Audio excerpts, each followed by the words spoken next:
Halo, Assalamualaikum. Kembali lagi bersama saya, Kak Wahida, di channel Hamasah Privat. Kali ini kita akan membahas materi matematika kelas 5, halaman 266 sampai 268, bagian Ayo Berlatih. Nah, tanpa berlama-lama lagi, mari kita mulai. Sebelumnya jangan lupa subscribe ya. Baik, di sini sudah ada halaman 266, Ayo Berlatih. Nomor 1, perhatikan diagram batang berikut. Nah, di sini ada diagram batang yang menyamping atau ke samping. Judulnya kandungan kalori per 100 gram makanan. Yang di sebelah kiri ini adalah jenis makanannya, kemudian yang bawah adalah keterangan kalorinya. Oke, kita lihat gambar 8.10 diagram batang kandungan kalori per 100 gram makanan. Diagram batang di atas menunjukkan kandungan kalori dari berbagai jenis makanan. Kalori dihitung untuk setiap 100 gram makanan. Kalori adalah satuan energi. Kalori dalam makanan itulah yang digunakan tubuh sebagai sumber energi untuk dapat melaksanakan fungsinya dengan baik. A. Kalori pada jenis makanan apakah yang paling tinggi? Nah, kita lihat. Kalori yang paling tinggi, ini kan bentuknya diagram batang. Diagram batang yang paling tinggi itu ada ini ya, di tengah-tengah, yaitu jenis makanannya daging sapi. Maka yang A, kalori pada jenis makanan yang paling tinggi adalah daging sapi.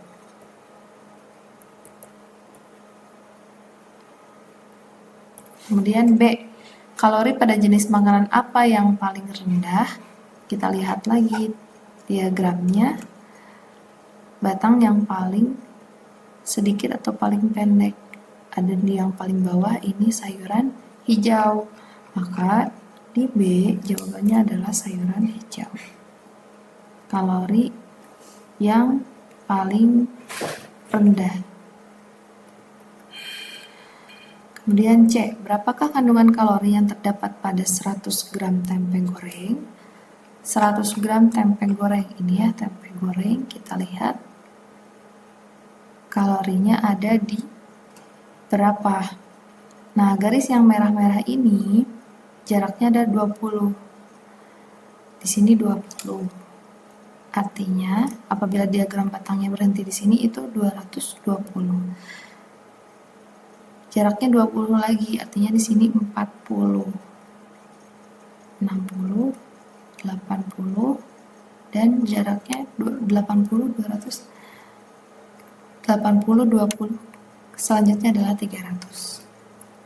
Maka tempe goreng, jumlah kalorinya adalah 240.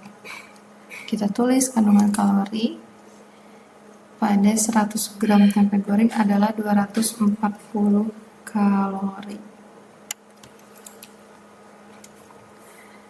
Selanjutnya D.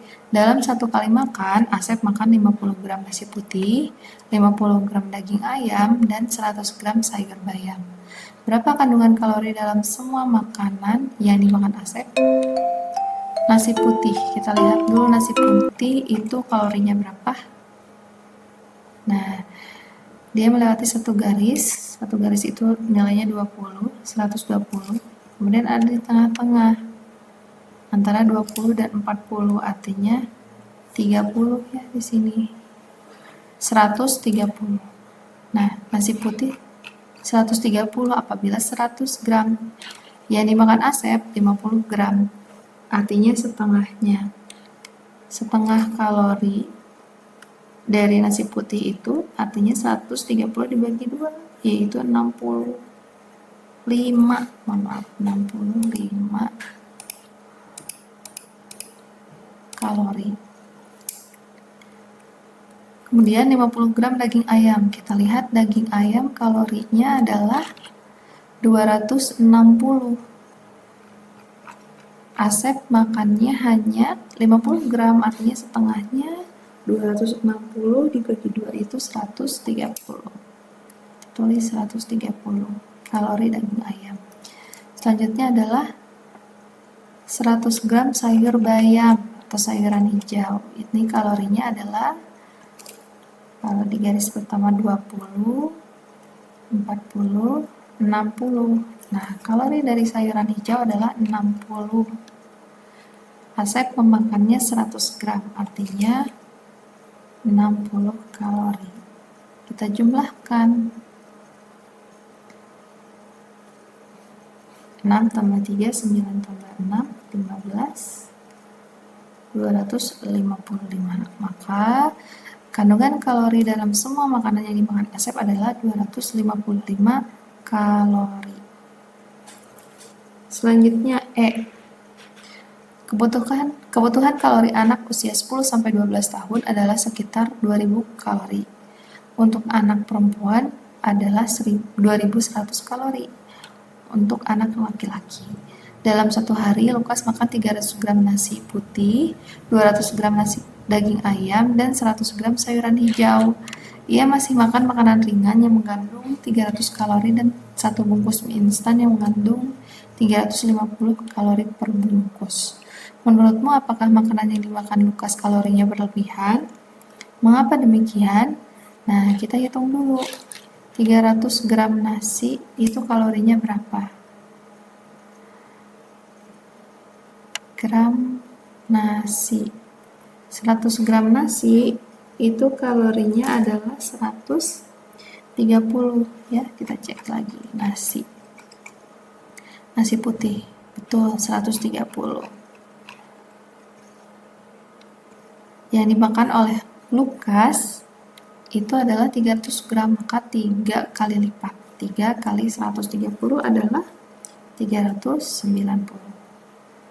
Kemudian Lukas juga memakan 200 gram daging ayam. Daging ayam. 100 gram daging ayam itu kalorinya adalah, kita lihat, 260.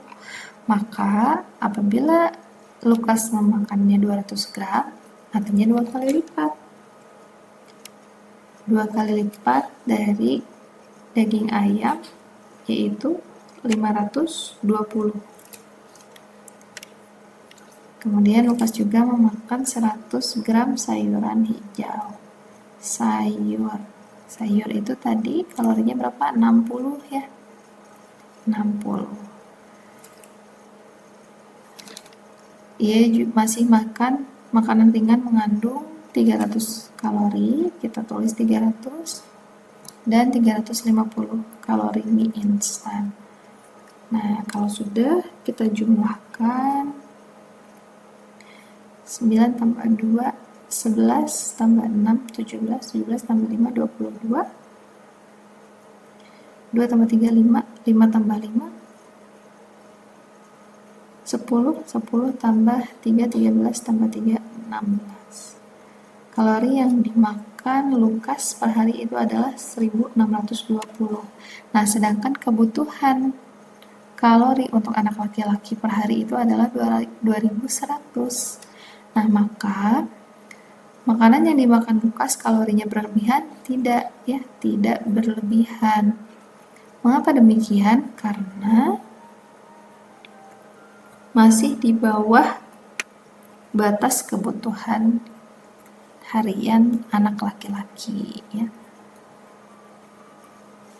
Masih di bawah batas. Nah, begitu. Makanan memang penting, tapi kita wajib makan secukupnya dan dengan gizi seimbang dan tidak berlebihan. Selanjutnya nomor 2. Tabel berikut menunjukkan nilai ulangan matematika ke-1 dan ke-2.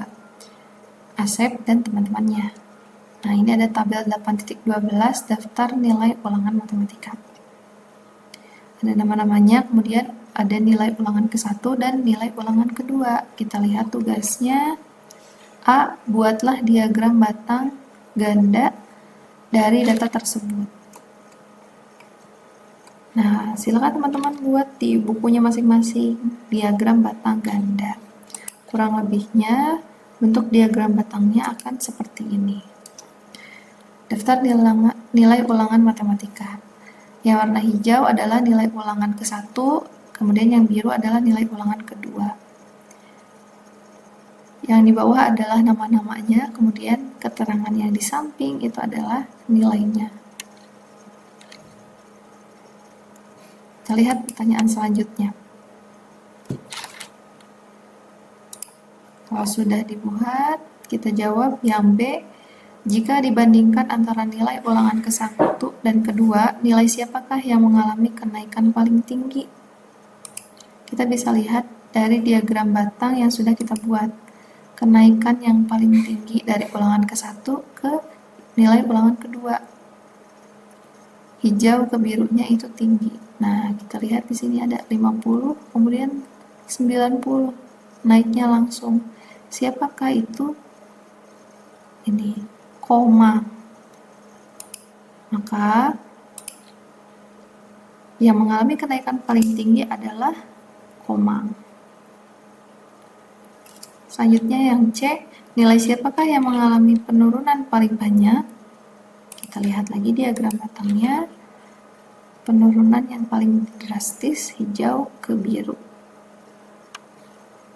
Oke, kita lihat ini ya, yang paling terakhir siapa? Robert. Maka yang mengalami penurunan paling banyak adalah Robert. Dari berapa tadi Robert penurunannya? Dari 90 ke 65. Nah, oke. Selesai untuk mengerjakan. Ayo berlatih halaman 266 sampai 268. Semoga membantu. Terima kasih. Sekian dari penjelasan kakak. Buat teman-teman yang membutuhkan guru privat, boleh menghubungi nomor ini ya. See you.